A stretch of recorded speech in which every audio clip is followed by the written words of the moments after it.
Learn how to use your laser machine to make these cool little fantasy daggers. We'll show you how.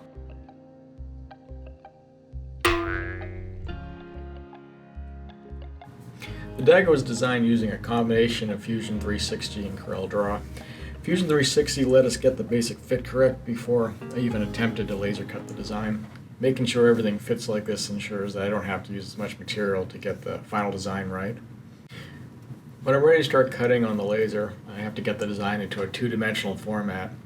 I use CorelDRAW to finalize and center cut jobs to our lasers. In this particular design, I opted to use 1/8 inch and 1/4 inch wood for our materials. The entire thing could be cut from 1/8 inch, but then you'd have to cut and glue more pieces together. But this is still an option if you're going to be using a lower powered hobby laser. I cut the parts on one of our 120 watt Trotec lasers. I used MDF because it's super cheap and looks decent enough for this application. Our laser has a pretty large bed, but this dagger is pretty small, so it should be cuttable on a Glowforge or really any other hobby laser. We'll include a link to the file in the description below also. The assembly of this dagger is pretty straightforward. It's mostly just a matter of gluing pieces in layers and waiting for the sub-assemblies to dry.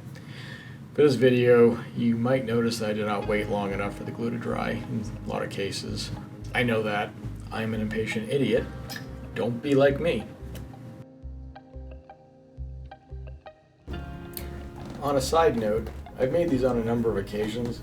My wife sells her crafts at a local rent fair each year, so I made a lot of these and some other designs we'll be showing later, just to see if they'd sell.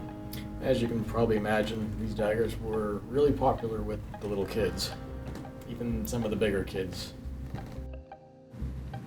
I think bigger kids means me. I'm one of those bigger kids. And I did see quite a few adults who were really like this stuff. Some of the bigger stuff that I had, there's some other swords and shields and stuff. It was the adults who were actually really interested in buying them.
I wrapped the dagger handles in a burlap type ribbon.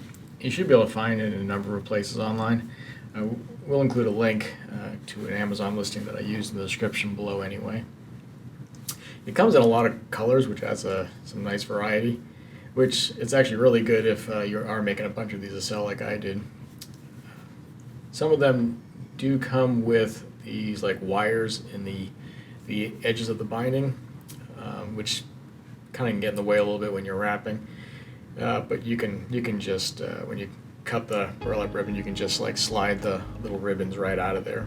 So it makes the ribbon nice and soft and pliable for wrapping. You can attach the ribbon to the handle a number of ways. I found that a glue gun works really well and it dries fast. If you're doing a lot of them, you can really get a lot done in a short amount of time with this method.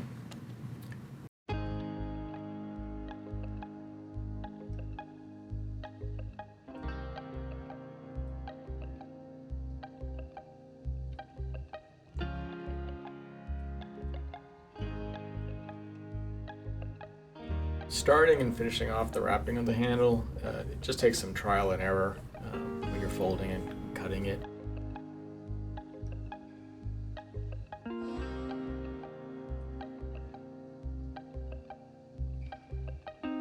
I should also mention, especially if you haven't really used a glue gun, this glue can burn your fingers a lot when it's melted, and you're going to be, through the wrapping, you will be hitting the glue quite a bit. So if you are using this method, be aware. There's no audio of me doing the wrapping here. If there was, you'd be hearing my cries of pain and lots of expletives.